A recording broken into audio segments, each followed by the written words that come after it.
사워의 그 기독교 세계관과 현대 사상이라는 조금 오래된 책이 있는데 그 책을 보면서 또 이런 생각이 들었어요. 이제 하나님을 믿고 예수님을 믿는다, 구원을 받았다 이렇게 말하지만 막상 세상에서 살아갈 때는 성경적 세계관이 아니라 세속적인 세계관으로 살아갈 수 있다는 사실입니다. 그것을 생각하면서 이 창세기 1장, 2장, 3장이 정말 중요한 장이라는 것을 다시 생각하게 됩니다. 창세기 1장에서 하나님께서 천지를 창조하셨지요.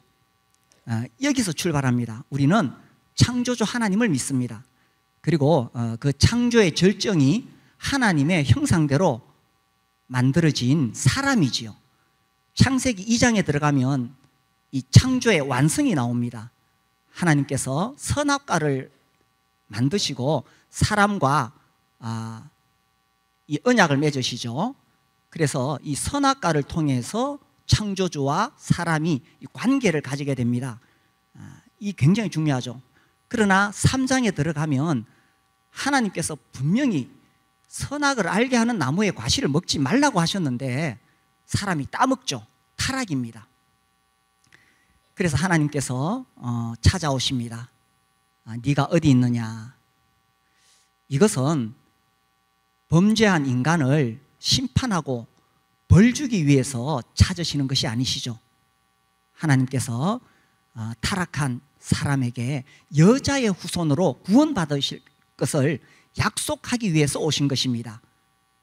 그래서 이 창세기 3장 15절이 정말 중요하죠. 내가 너로 여자와 원수가 되게 하고, 우리 같이 읽어볼까요? 창세기 3장 15절 시작. 내가 너로 여자와 원수가 되게 하고 네 후손도 여자의 후손과 원수가 되게 하리니 여자의 후손은 내 머리를 상하게 할 것이요 너는 그의 발꿈치를 상하게 할 것이니라 하시고, 지난주에 제가 구원에 관한 책을 이렇게 읽다 보니까 프레드 H. 클루스트라는 사람이 이런 이야기를 했어요. 스크린에 좀 띄워주세요. 창세기 3장 15절의 무조건적인 약속은 성경의 계시라는 옷감 전체에 짜넣어진 붉은색 실과 같다. 정말 적절한 표현이죠. 성경은 하나님께서 우리를 어떻게 구원하시는가, 그 내용이 쭉 이 주제로 흘러가는데, 이 창세기 3장 15절의 여자의 후손, 이 약속이 성경 전체 계시에 계속 흘러내려오고 있다는 것입니다. 그래서 타락한 사람에게 찾아오셔서 하나님께서 여자의 후손에 대해서 약속해 주시고, 그리고 가죽옷을 지어 입히시죠.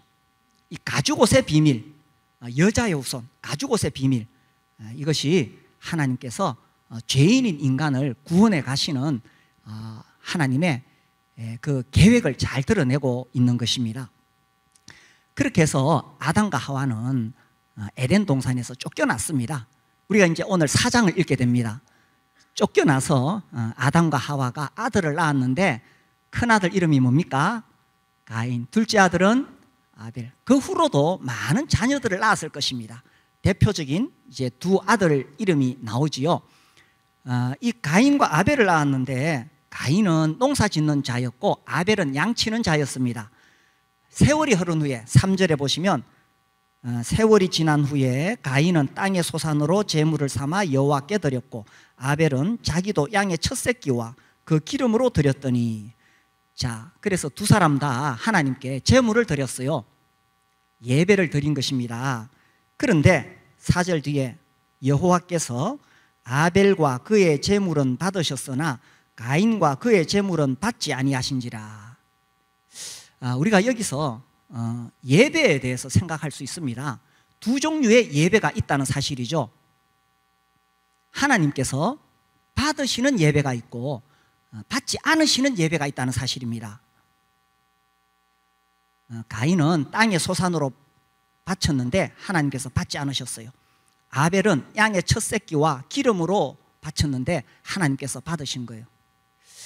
제가 지난주 주보에 이렇게 실었습니다. 교회는 설교를 들으러 오는 곳이 아닙니다. 혹시 그 제목 보고 놀라신 분 계십니까?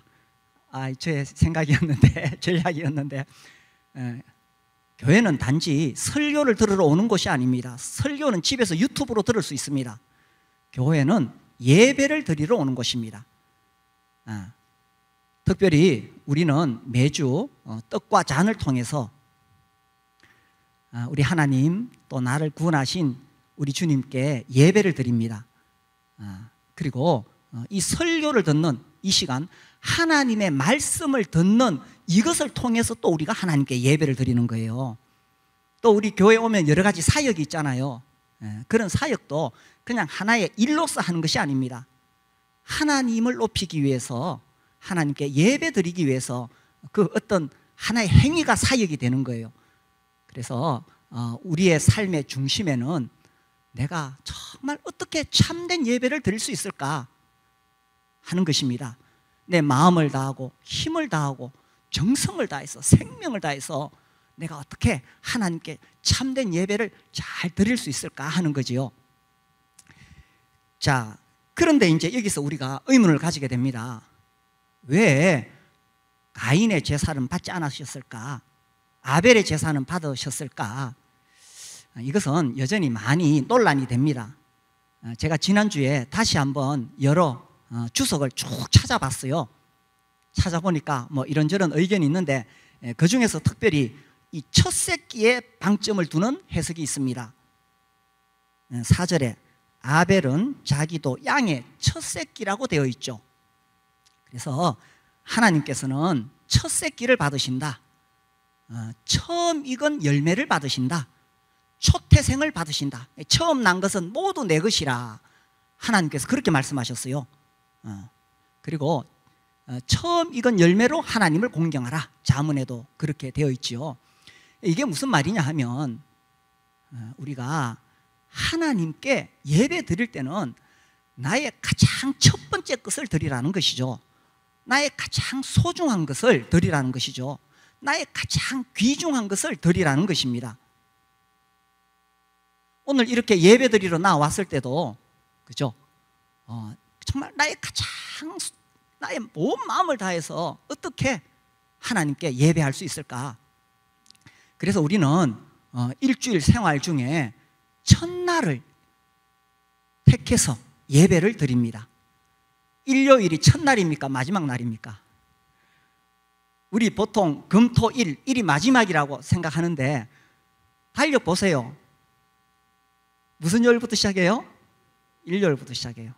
그래서 이 일주일의 첫날을 택해서 우리가 하나님께 예배를 드리고, 이전에 우리의 조상들은 이 기독교 들어왔을 때 그렇게 가르치고 배웠어요. 아마 들어보셨을 거예요. 하나님께 예배 드릴 때 그날에 가장 좋은 옷을 입고 나가라. 뭐 지금은 누구나 다 좋은 옷을 입지만, 과거에 가난했던 시절, 참 입을 것이 마땅치 않았던 그 시절에 하나님 앞에 나아갈 때 가장 좋은 옷을 입고 나가고 가장 앞자리에 앉고, 그러니까 나의 가장 최상을 하나님께 드리는 것이 예배였다는 것입니다. 헌금을 해도 봉급 받아서 쓰다가 남으면, 근데 봉급 받아서 쓰다 남습니까? 발음이 잘 안 되네요. 어떻게 남던가요? 안 남죠. 항상 모자랍니다. 그래서 헌금도 딱 받자마자, 월급 받자마자 가장 먼저 11조부터 떼고 그 다음에 남은 것으로 사용합니다. 그러면 부족할까요? 아니죠. 그래서 하나님께 헌금을 드릴 때도 가장 먼저 떼놓고 드리고, 그리고 우리 조상들 이야기 여기 연세 드신 분들은 그렇게 많이 들으셨을 거예요. 그 옛날에는 지폐로 드렸잖아요. 요즘은 뭐 온라인으로 우리 성도님들이 많이 헌금을 하시지만, 그래서 지폐 중에서도 가장 깨끗한 지폐 모아놨다가 그렇게 드렸어요. 들으셨죠? 심지어 구겨진 지폐가 있으면 어떻게 했습니까? 다리미로 다렸어요. 우리 청소년들은 그런 이야기 처음 들어보죠. 그래서 정말 정성을 다해서 하나님께 드리고 싶은 그 마음을 표현하는 것입니다. 그래서 이 첫 새끼의 방점을 찍은 해석을 보면 정말 하나님께 최상의 것을 드리는 것이 이것이 예배이다 라는 것입니다. 아무튼 왜 이 아벨의 제사를 받으셨을까에 대해서 또 우리가 살펴볼 수 있는 것은 히브리서 11장 4절 말씀입니다. 볼까요? 히브리서 11장에 보면 4절 우리 같이 읽어보겠습니다. 시작. 믿음으로 아벨은 가인보다 더 나은 제사를 하나님께 드림으로 의로운 자라 하시는 증거를 얻었으니 하나님이 그 예물에 대하여 증언하심이라. 그가 죽었으나 그 믿음으로써 지금도 말하느니라. 창세기에 다 나오지 않은 내용이 히브리서에서 다시 설명이 되고 있습니다. 여기서 우리가 주목해야 될 단어는 믿음으로 드렸다. 그 다음에 두 번째 예물에 대하여 증언하십니다. 예물. 그 다음에 세 번째 의로운 자라 하시는 증거를 얻었다. 의로운 자. 창세기에는 그런 표현이 안 나오는데 이것이 신약에서 이 계시가 밝히 드러나는 거예요. 우리가 성경을 읽고 이해하려고 할 때에 구속사적인 관점에서 보는 것이 매우 중요합니다. 구속사적인 관점에서 본다는 것은 이런 거예요. 성경은 창세기 3장에서 타락한 우리 인간들을 구원하시기 위해서 우리 사랑의 하나님께서 어떻게 우리 인간을 구원하시기 위해서 자기 아들을 보내시는가, 이 이야기를 계속하고 계세요. 그래서 창세기 3장에서 여자의 후손, 가죽옷의 비밀입니다. 여자의 후손이 발꿈치가 상한다는 것, 그렇게 해서 우리를 구원하실 구원자에 대한 예언입니다. 그래서 그 예물에 대하여 증언하시다. 그래서 그 예물에 따라서 의로운 자가 된다는 것입니다. 그래서 왜 아벨의 제사를 받으셨을까 했을 때에 구속사적인 관점에서 보면 이런 거예요. 여기에 가죽옷의 비밀이 들어있는 것입니다. 우리 죄인들이 거룩하신 하나님 앞에 나아갈 때는 반드시 희생제물, 대속제물이 필요합니다. 피 흘린 대속제물이 필요합니다. 우리 인간이 아무리 애를 쓰고 노력해도 죄인인 인간은 절대로 하나님 앞에 설 수가 없습니다. 이게 뭐냐 하면 무화과 나무 잎으로 만든 치마입니다. 우리가 창세기 3장 봤지요. 이 아담과 하와가 선악과를 따먹고는 이 죄를 지었다는 걸 깨달았습니다. 반드시 죽으리라고 하셨거든요. 그래서 급하게 무화과 나무 잎을 따가지고 치마를 했어요. 그때 하나님께서 네가 어디 있느냐 물으시죠. 아담이 뭐라고 말했습니까? 뭐라고 대답했습니까? 내가 벗었으므로 두려워하여 숨었나이다, 이렇게 대답합니다. 아니, 치마를 했는데 왜 벗었다 그랬어요? 무화과 나무 잎으로는 자기의 죄를 가릴 수가 없다는 것입니다. 이게 무슨 말이냐 하면 우리 인간이 아무리 애를 쓰고 노력하고 선행, 공로, 공덕을 쌓아도 어떤 종교를 가지든지 간에 인간의 힘으로 나의 죄의 수치를 가릴 수는 없다는 사실입니다. 그런데 하나님께서 가죽옷을 지어 입히셨어요. 이 가죽옷의 비밀이 뭐냐? 이 가죽옷을 만들기 위해서 어떤 짐승이 피 흘리며 죽어야 했다는 것입니다. 그래서 아담과 하와가 이제 이 가죽옷으로, 하나님 만들어주신 이 가죽옷으로 자기의 죄를 가리고 하나님을 만날 수가 있었다는 거예요. 그래서 우리 죄인이 거룩하신 하나님 앞에 어떻게 참된 예배를 드릴 수 있느냐? 아무리 좋은 것 갖다 바쳐도 안 됩니다. 피의 대속 제물이 필요합니다. 그러면 아벨은 이걸 어떻게 알았을까요? 아니, 당연하지. 아담과 하와 자기 엄마 아빠하고 있을 때 무슨 이야기 들었겠어요? 가인과 아벨이 묻습니다. 엄마 아빠는 어디서 생겼어요? 어디서 오셨어요? 하나님께서 우리를 흙으로 만드셨단다. 우리는 그때 에덴 동산에서 정말 행복하게 살고 있었지. 다시 가인과 아벨이 묻습니다. 그런데 왜 우리는 에덴 동산에서 쫓겨났습니까? 얘들아, 우리가 하나님께서 먹지 말라고 하신 선악을 알게 하는 나무의 과실을 먹었단다. 그래서 우리는 에덴 동산에 살 수가 없었어. 그래서 우리가 너무 두렵고 겁이 나서 무화과 나무 잎으로 치마를 했는데 그걸로는 우리를 가릴 수가 없었어. 그런데 하나님께서 어떤 짐승을 잡아서 가죽옷을 지어 주셨단다. 이 이야기 아담과 하와가 했겠어요, 안 했겠어요? 아니, 아이들하고 있으면 온갖 이야기 다 하잖아요, 그죠? 충분히 들었을 것입니다. 또 여기에 필요에 따라 하나님께서 계시를 주셨을 수도 있습니다. 죄인인 인간이 하나님께 가기 위해서는 이 죄인은 죽어야 돼요. 반드시 죽으리라. 아담과 하와 반드시 죽으리라 했는데 그 자리에서 즉각 죽은 것이 아니라 어떤 짐승이 죽었는 거예요. 그래서 그 가죽옷으로 자기들의 죄를 가릴 수가 있었다는 사실입니다. 그래서요, 이 성경을 이 구속사적인 관점에서 보면 하나님께서 왜 아벨의 제사를 받으셨느냐? 아벨은 어린 양의 첫 새끼와 기름, 그 피 흘린 희생제물, 대속제물을 가지고 갔기 때문에 그것을 하나님께서 받으셨다고 우리가 이해할 수가 있습니다. 자, 성경을 볼 때에 이게 이제 점진적 계시의 법칙이라는 게 있어요. 하나님께서 하나님의 계시를 창세기에서 다 말씀하지 않으시고 조금씩 계시를 보태어 가십니다. 조금씩. 그래서 타락한 인간, 창세기 3장에서 우리 인간을 구원하시겠다는 약속을 여자의 후손으로 먼저 말씀하셨어요. 그 다음에 가죽옷으로 보여주셨어요.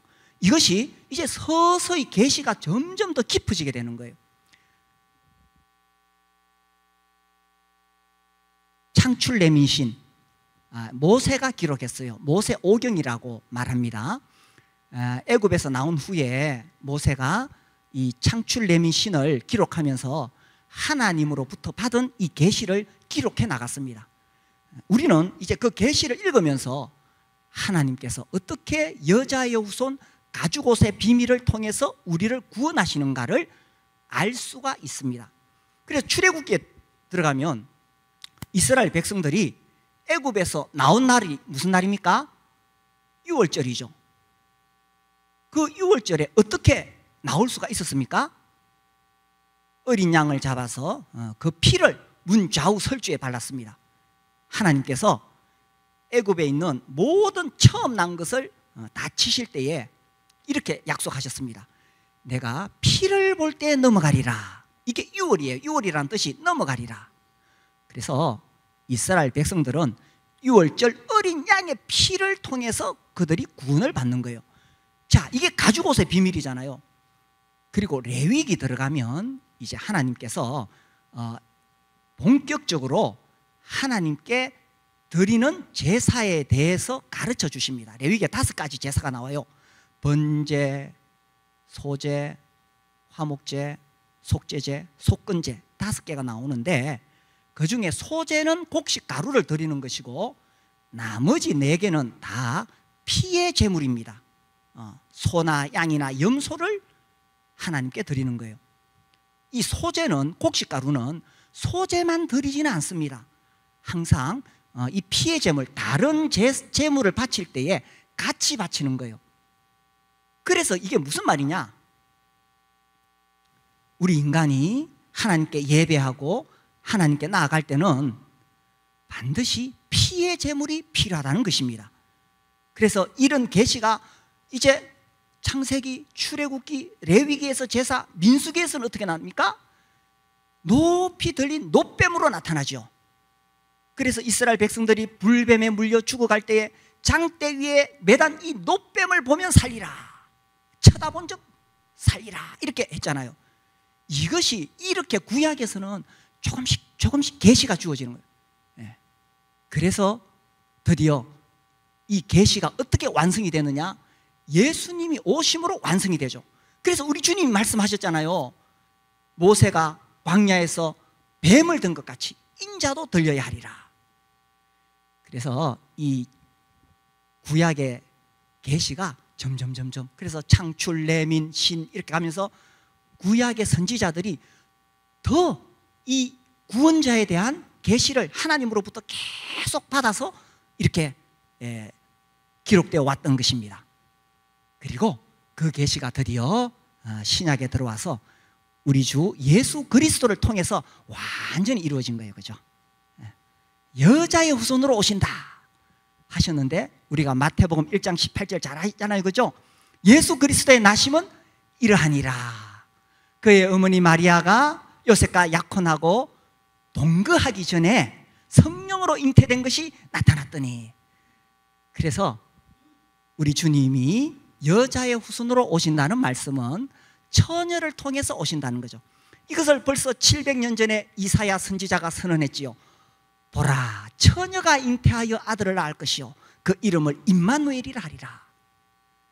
그래서 이 여자의 후손의 비밀이 동정녀 마리아를 통해 이 땅에 오신 예수 그리스도를 통해서 그 계시가 완성이 되는 것입니다. 완성. 그리고 이 가죽옷의 비밀, 우리 주님이 십자가에 피 흘려 죽으심으로 그 가죽옷, 어떤 짐승이 죽어야 했는데 그것은 하나의 그림자일 뿐이고, 이제 실제로 우리 주님이 십자가에 피 흘려 죽으심으로 이 가죽옷의 비밀이 우리에게 환하게 드러나는 거예요. 사실 구약에 있는 사람들은 이 계시가 점진적으로 나오기 때문에 다 몰랐습니다. 그런데 우리는 환하게 알고 있어요. 구약과 신약을 가지고 있기 때문에 그 하나님의 구속사적인 이 계시가 예수 그리스도를 통해서 정말 환하게 이루어지는 거예요. 구약의 사람들은 촛불 들고 살았습니다. 촛불. 그 캄캄한 밤길 가면서. 그러나 그 촛불을 의지해서 구원자를 기다렸고, 우리는 태양보다 더 밝은 환하게 계시가, 하나님의 계시가 예수 그리스도를 통해서 환하게 드러나는 거예요. 지금은 난 어떻게 구원받아야 될지 모르겠다, 이런 말 할 수가 없습니다. 우리 주님이 십자가에서 마지막에 뭐라고 말씀하셨어요? 예수께서 신포도주를 받으신 후 이르시되 뭐라고요? 다 이뤘다 하시고 머리를 숙이시고 영혼이 돌아가시니라. 그 구약의 여자의 후손으로 오실 것이라고 하나님께서 탁 던져 놓으신 그 계시가 우리 주님을 통해서 십자가에서 완성될 때에 우리 주님이 외친 그 놀라운 선언, 뭐라고요? 다 이루었다. 이 창세기 3장에서 타락한 인간을 구원하시기 위해서 하나님께서 그 오랜 세월 애쓰시면서 준비해왔던 구원의 계획이 우리 주 예수 그리스도를 통해서 이제 완성이 된 거예요. 다 이루었다. 다 이루었다. 그렇죠? 그래서 하나님께 우리가 나아갈 때는 피의 제물이 필요합니다. 피 흘림이 없은즉 사함이 없느니라. 그래서 우리는 항상 우리 하나님께 예배하러 나아갈 때에, 물론 우리가 우리의 선한 삶과 우리의 섬김이 필요하지만 그건 안 돼요. 근본적으로는 우리 주님의 십자가 보혈을 의지해서 우리가 하나님께 나아가는 거예요. 이것이, 이 십자가 복음이, 이것이 교회의 기초입니다. 이 십자가 복음이 없으면 교회가 아니에요. 교회의 중심에 이 십자가 복음이 있어야 돼요. 이거 놓치면 안 됩니다. 우리 교회 오니까 너무 좋죠. 뭐 성도들이 너무 잘해주고 재밌고 좋아요.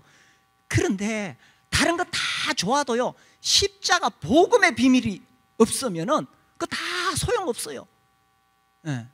이 교회의 핵심이 뭐냐 하면 십자가 복음.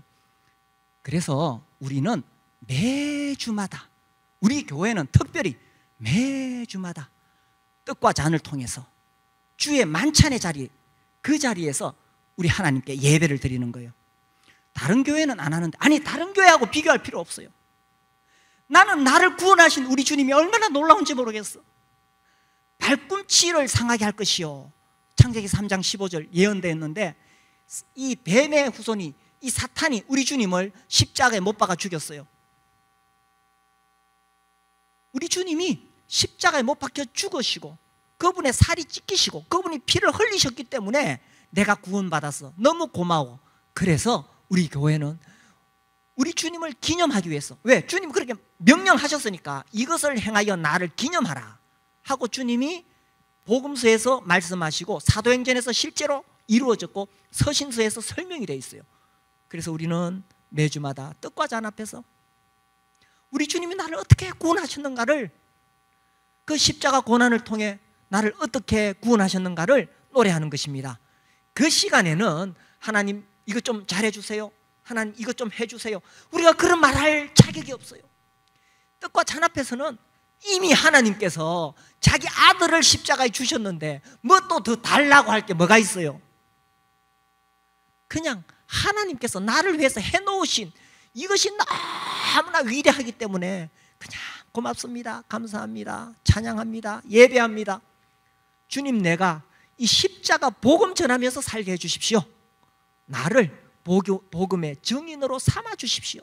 나를 주님께 드립니다. 이게 예배예요. 이게 예배입니다. 그래서 우리가 매주 떡과 잔을 통해서 정말 하나님을 영화롭게 하는 참된 예배를 드릴 수 있게 되기를 바랍니다. 자, 구속사적 관점에서 볼 때 두 번째 포인트가 있어요. 이게 창세기에서 굉장히 중요합니다. 여자의 후손, 이 가죽옷의 비밀이 어떻게 오늘날 나에게까지 전해져 왔느냐는 거예요. 아담 시대에 뭐 글이 있어가지고 책에 남긴 거 아닙니다. 어떻게 전해졌어요? 창세기에서 이거 굉장히 중요합니다. 하나님의 계시가 자녀를 통해서 전수됩니다. 이 이야기 딱 들으니까 쫙 이해가 되죠. 아브라함, 이삭, 야곱을 통해서, 아들들을 통해서 이게 쫙 전해져요. 그래서 이 하나님의 이 놀라운 우리 인간을 구원하시는 이 복음, 이 계시가 아들들을 통해서 전해지는데, 아벨은 그것을 잘 전수받았는데 가인은 그것을 귀담아 듣지 않았습니다. 자, 우리 가인 이야기 좀 더 봅시다.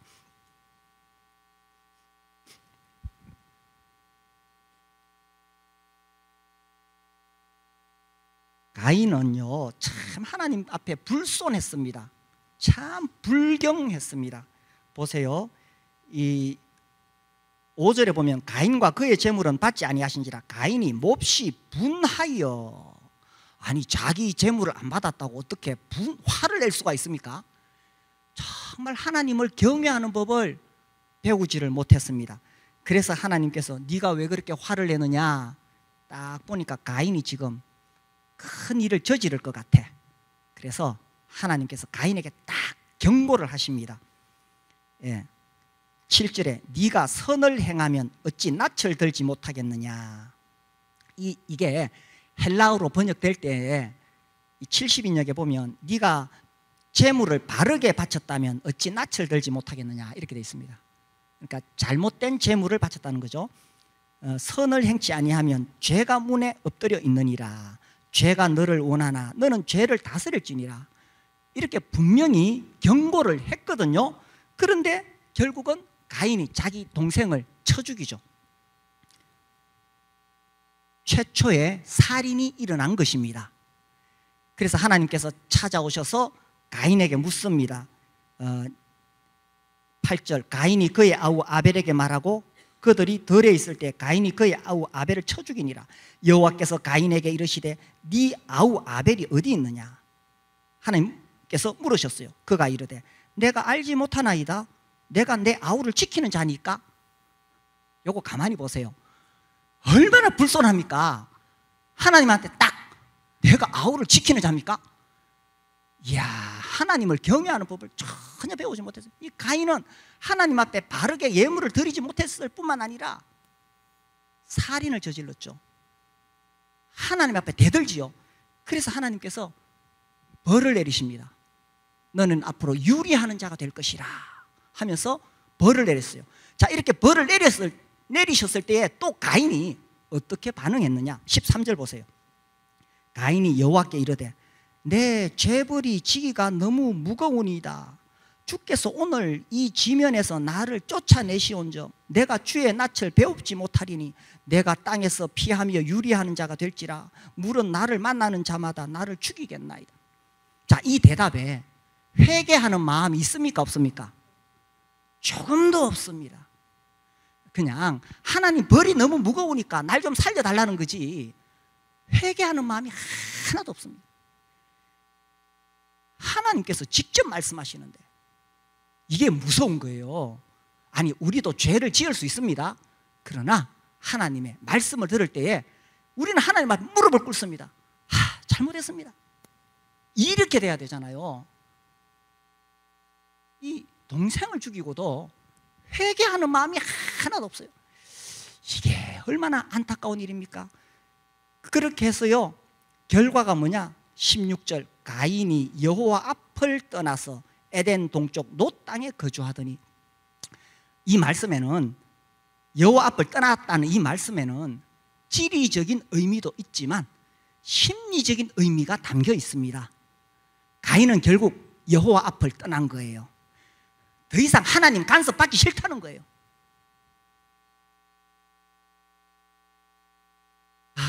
가인과 아벨이 있었는데, 이 두 아들이 있었는데, 이 가인을 통해서는 여자의 후손 가죽옷의 비밀이 더 이상 전해지지 않았습니다. 자, 그리고 그러면 가인이 하나님 앞을 떠났으니까 그의 인생이 망했을까요? 아니에요. 이 밑에 읽어보면 가인 성공합니다. 성을 쌓았어요. 도시를 만듭니다. 그리고 뭐 자손들을 쭉 낳았는데 그 자손들 중에 특히 라멕이 나오는데, 이 라멕은 아주 파워가 있는 사람이에요.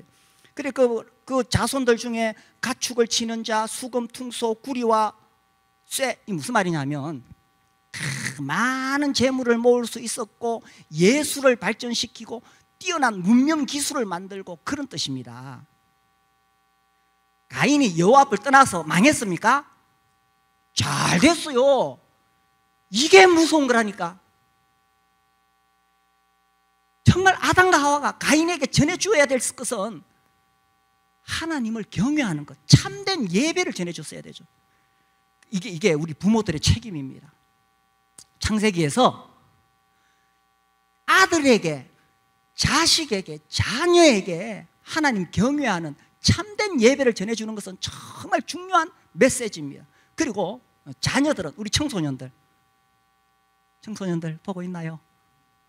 우리 청소년들은 부모님으로부터 하나님을 섬기는 그 예배, 참된 예배를 물려받는 것이 너무 중요한 거예요. 그 예배의 핵심에 십자가 복음이 들어있는 거죠.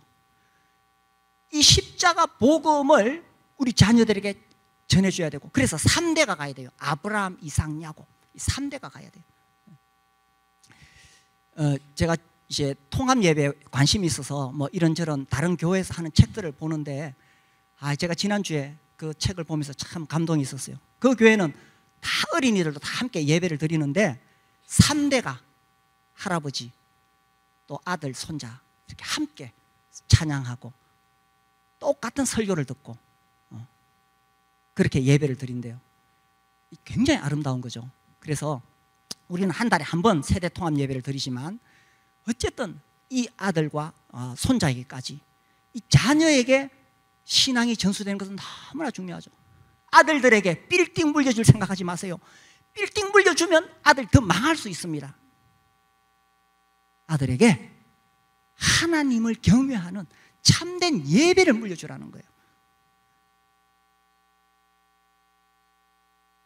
우리 청소년들, 아버지한테, 엄마 아빠한테 아파트 물려받을 생각하지 마세요. 하나님을 경외하는 참된 예배를 물려받는 거예요. 그리고 저도 잘 몰랐어요. 근데 갈수록 제가 깊이 깨닫는 게 어린 시절이 중요합니다. 어렸을 때 7살 이전. 그래서 천주교에서 하는 말이 있습니다. 천주교에서 7살까지만 우리에게 맡겨다오. 그 다음부터는 그 아이가 자라서 불교를 가든지 이슬람교를 가든지 개신교를 가든지 상관하지 않겠다. 큰소리 땅땅 칩니다. 그래서 7살까지 어떻게 배우느냐가 너무 중요한 거예요. 우리 교회에서 목장 집에서 모이잖아요. 거기서 올리브 블레싱을 합니다. 우리 자녀들을 끌어안고 축복기도 해줍니다. 이건 너무 중요합니다. 우리 교회가 목장을 해야 되는 아주 중요한 이유 중에 하나가 우리 어린 아이들 끌어안고 축복기도 해주는 거예요. 어렸을 때가 중요합니다. 그리고 이 복음이, 이 십자가 복음이 입으로 전해서 되는 게 아니에요. 공동체를 통해서 전해지는 겁니다. 우리 똑똑한 아이들 자라가지고 입으로 전하면 구원론 금방 이해하고 입으로 또박또박 말합니다. 정말 구원 받았을까요? 공동체를 통해서 전해지는 거예요. 지난주에 제가 그 기린로 교회에서 이제 구원론 강의 5시간 했어요. 마지막에 질문을 하는데 어떤 형제님이 우리 어린 아이들에게 어떻게 복음을 전할 수 있느냐, 이런 질문이에요. 그때 제가 대답했어요. 교회 공동체를 통해서 전해진다. 물론 우리가 하나님 말씀을 지식적으로도 전하지만 그 교회 공동체가 정말 이 십자가의 복음을 중심으로 살아가고 여자의 우선, 이 가죽옷의 비밀, 이걸 정말 소중하게 여기고 참된 예배를 드리고 그것을 보고 우리 자녀들이 이어받을 수 있다는 것입니다. 특별히 우리 어린 자녀들, 우리 형제님들 만찬 예배 시간에 꼭 기도하셔야 돼요. 아까 누가 기도하시는 거 들었죠? 기도하셔야 돼요. 그래서 우리 자녀들이 아빠가 기도하는 것을 듣고 자라야 됩니다. 그래서 이 공동체를 통해서 전해지는 거예요. 제가 한 번씩 아미시에 대해서 이야기하잖아요. 종교개혁이 일어났을 때 아나베프티스트 중에 한 부류입니다. 여전히 미국에 있죠. 아미시 집단. 18살이 되면은 그 자녀들을 도시로 보냅니다. 네 뉴욕에 나가가지고 네 만큼 한번 살아봐라. 이 젊은 애들이 뉴욕 나가보니까 얼마나 좋아요. 그런데 90% 이상 다시 돌아옵니다. 그게 공동체의 힘이에요. 공동체의 힘. 그래서 우리 교회가 정말 예수 그리스도의 십자가 복음 때문에 행복하고 이 복음의 목숨을 걸고 여기에 참된 예배를 드리면 이런 분위기 속에서 우리 자녀들이 자라가면 결국 우리 자녀들 다 돌아오게 됩니다. 그래서 이 여자의 후손, 가죽옷의 비밀이 자녀를 통해 전해지는데 안타깝게도 가인이 떠났어요. 그래서 25절 봅시다. 25절. 아담이 다시 자기 아내와 동침하며 그가 아들을 낳아 그의 이름을 셋이라 하였으니 이는 하나님이 내게 가인이 죽인 아벨 대신에 다른 씨를 주셨다 함이며. 26절 같이 읽읍시다. 시작. 또 아들을 낳고 그의 이름을 에노스라 하였으며 그때 사람들이 비로소 여호와의 이름을 불렀다. 예, 그래서 이 에노스를 통해서 여자의 후손 가죽옷의 비밀이 다시 전해지게 되는 거예요. 이것이 노아에게 전해지는 거예요. 이것이 아브라함에게 전해지는 거예요. 아브라함, 이삭, 야곱, 그리고 다윗에게 전해지고 아브라함과 다윗의 자손 예수 그리스도의 세계라. 마태복음 1장 1절이죠. 그리고 오늘 우리에게까지 오게 된 것입니다. 그래서 우리 교회가 정말 이 십자가 복음을 귀하게 여기고 하나님께 참된 예배를 드리는 그런 교회가 되기를 소원합니다. 이 놀라운 십자가 복음, 이 참된 예배가 우리 자녀들에게 잘 전수될 수 있게 되기를 소원합니다.